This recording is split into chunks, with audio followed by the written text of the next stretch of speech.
Alec Bradley rolling table. Hey, Bradley, we're getting the cigar block. So this is probably like the least standout from appearance-wise. It's cigar.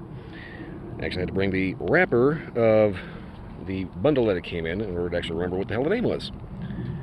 Because otherwise, yes, focus on the subject, not the background, please. Thank you. Nice big double cat there, that's nice. Anyway, I kind of had to keep the wrapper, otherwise it just looks like, random stick. The question, though, is how does it taste? That's the important thing. So let's see about scorching the hell out of it on camera.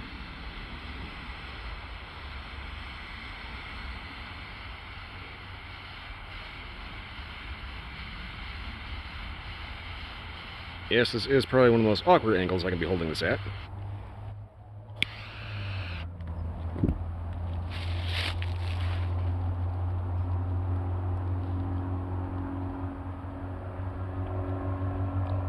So right out the gate, draws a little snug, but touch of sweet baking spice. I want to say it has something slightly floral. Whether or not that's in the nose or not is yet to be determined. And yes, we're getting to that time of year where every step is going to be crunchy because of the dried leaves. Anyway.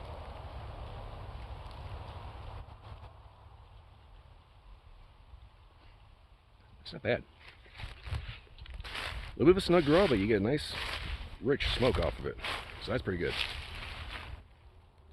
Okay, well, I'm going to see about making sure I got a nice, even light. Get this down to the first inch and see if anything wakes up. Okay, so I'd say you're a pretty good start in, about an inch. So far the aroma coming off of this is very nice, just classic cigar lounge. Flavor is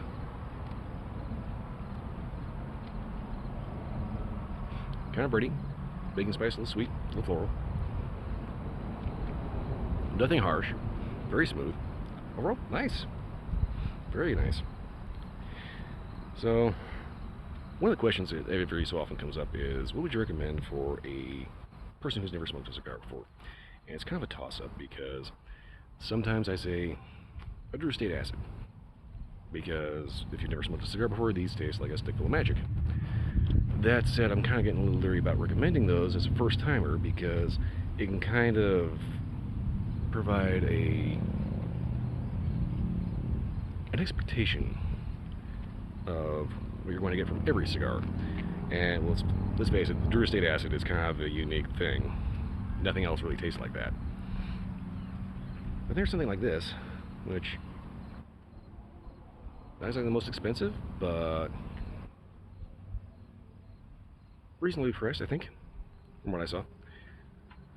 Or more or less okay-ish price for like a 5-pack if you don't want to jump in head first. But the flavors so far are pretty much classic cigar.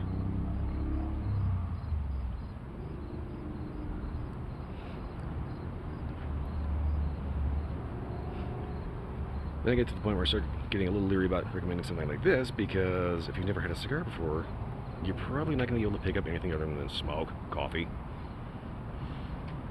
So it's a little kind of a toss-up, you know. I'm always looking for that one perfect recommendation for the first-timer, as well as something that's good for every day. And it's kind of one of those little searches that you just kind of have to keep looking for. You kind of have to look through everything in order to find it. Anyway, nice little musing there about the natures of cigars and flavor. I'm going to get this down to the halfway point and see if anything makes this a little bit more first-timer recommendation or a little bit more seasoned recommendation. Yeah, I'm just making filler at this point, sorry.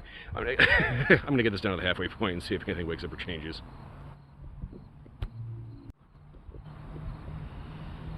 Okay, so we're about at the halfway point here, and so far flavors have been pretty much unchanged. little sweet, little birdie, little bacon spice, touch of floral, very mellow, very it has kind of a rich feel to it, you know. The draw is a tad snug, but snug in a way that allows for, believe it or not, good draw control.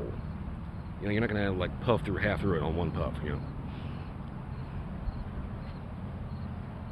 Trying to be careful. It's just nice enough of a day that somebody's gonna be out riding a bicycle and trying to run me over.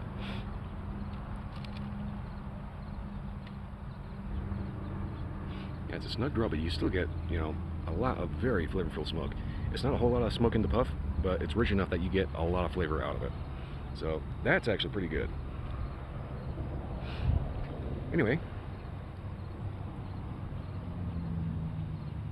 burn-wise, I've only had one slight little touch-up, and I consider that kind of a screw up on my light more than anything, because so far it's been burning pretty straight. So, seeing as how it's been relatively consistent, let's see if it's actually consistent all the way down to the end. Lay it back to the nub. Okay, down to the nub here. After the halfway point, there seemed to be a slight transition. It got a little more coffee, earthy notes. So, overall, good cigar. Starts off a little sweet, a little floral. Baking spice, a little bready. Halfway point, gets a little more coffee, earthy. Overall, good cigar. Draw remains consistent throughout.